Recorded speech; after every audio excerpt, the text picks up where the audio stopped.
একটা ভাই আমাকে বলেন, হুজুর আগামীকাল থেকে অন্তত পক্ষে আগামীকাল থেকে কাপড় চোপড় ধোয়া না থাকলে আগামীকাল থেকে পরিষ্কার পরিচ্ছন্ন হয়ে আমি ইনশাআল্লাহ 5 ওয়াক্ত নামাজ পড়বো। একটা যুবক চাই, বেশি দরকার নাই, একটা যুবক একটা ভাই কথা দিবেন যে হুজুর কালকে থেকে আমি নামাজ পড়বো। আব্বা আম্মা নাই বা আব্বা আম্মা আছে, আমি কালকে থেকে নামাজ পড়বো। একটা যুবক বলেন দেখি আপনাদের ইমানের স্পিরিট কতটুকু আছে। একটা যুবক বলেন, বেশি না, বেশি থাকলে তারা বেশি। একটা যুবক বলেন যে হুজুর আমি কালকে থেকে নামাজ পড়বো, আমার আব্বা আম্মা জন্য দোয়া করব, হায়াতের জন্য। একটা যুবক বলেন যে হুজুর আমি নামাজ পড়বো। তাহলে বুঝতে পারবো যে আজকের মাহফিল সার্থক। একটা যুবক বলেন আমাকে, একটা ভাই বলেন, বা যুবক একদম ছোট হোক বড় হোক, বা আপনাদের মধ্যে যদি কেউ থাকেন হুজুর আমি কথা দিলাম ইনশাআল্লাহ আগামীকাল থেকে আমি নামাজ পড়বো। একটা লোক, একজন যুবক বলেন,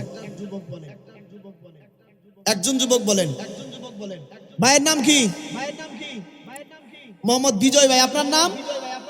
সুহান ভাই। আপনার নাম? হৃদয় ভাই।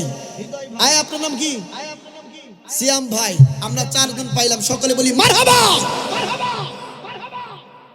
এই মাহফিল সার্থক। আমি এখন একটি কথা বলি, আল্লাহু আকবার, ইয়া রাসূলুল্লাহ জিন্দাবাদ। আপনারা জানেন কি না বলি, এই যে 4 জন ভাই, এটা কিন্তু জান্নাতের বাগান। এটা কিসের বাগান? আপনি মানেন আর না মানেন, এটা জান্নাতের বাগান, 100% গ্যারান্টি। জান্নাতের বাগানের ভিতরে বসে ওনারা কাপড় চোপড় ওনারা প্রস্তুত করতে আগামীকাল করবেন, হয়তো বা কাপড় চোপড় যুবক মানুষ তো করবেন আগামীকাল থেকে, যে কোনো অক্ত থেকে আপনারা শুরু করবেন। আমি একটা কথা বলি, যারা 5 ওয়াক্ত নামাজ সঠিকভাবে আদায় করে, মনে রাখবেন ইমানের সহিত, যাদের ইমান আছে, ডুপ্লিকেট ইয়া না, মুসল্লি না, কিন্তু ইমান যাদের আছে, নবী প্রেমিক যারা, আপনি একটা না 40 দিন একটা না 1 ওয়াক্ত নামাজ বাদ দিবেন না, 40 দিন পরে দেখবেন আপনার জন্য মানুষ, এলাকার মানুষ পাগল থাকবে। কেন? আল্লাহ যাদেরকে পছন্দ করেন, এই যে আপনারা বলতেছেন যে হুজুর আমি তো বিভিন্ন জায়গায় যাই, হাজার হাজার মানুষ হয়, লক্ষ লক্ষ মানুষ হয়, কেন জানেন? এটা আমার ক্ষেত্রে না, অন্য অন্য যারা যায় তাদের ক্ষেত্রে বলি। এই যে একজন মানুষ কোথাও গেলে হাজার হাজার মানুষ হয়, তখন বুঝবেন আল্লাহ তাকে ভালোবাসেন, বিধায় মানুষদেরকে তখন কানে কানে ফেরেশতারা বলে দেয় আল্লাহ তারে ভালোবাসে, তোমরা তারে ভালোবাসো। এবং 5 ওয়াক্ত নামাজে যারা সেজদা দেয় তারা আল্লাহর মেহমান। কার মেহমান?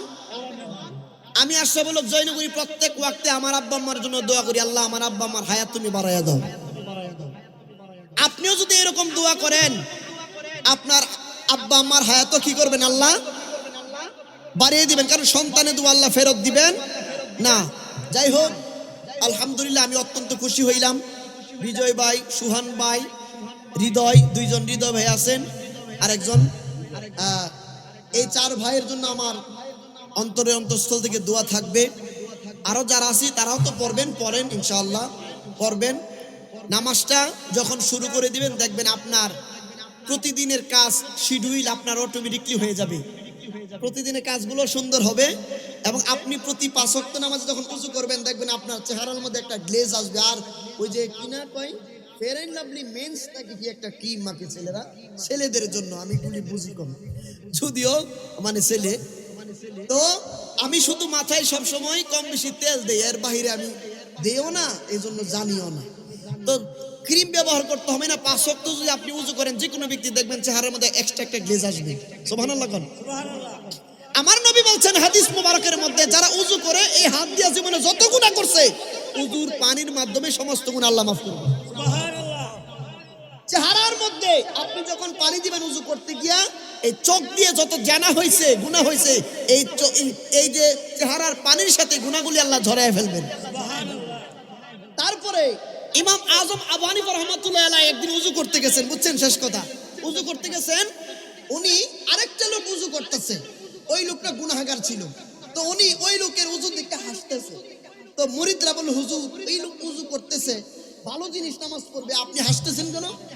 আমি এই জন্য হাসতেছি, আমি দেখতেছি সে কুলি করতেছে, তোমরা দেখতেছো কুলি করতেছে, কিন্তু সেই কুলি যে করতেছে, কুলির পানি যে ফেলতেছে কুলি করে, ওই মুখ দিয়ে যত গুনাহ করেছিল সারাদিন ওই কুলির মাধ্যমে আল্লাহ তার এই গুনাহগুলি মাফ করে দিবে।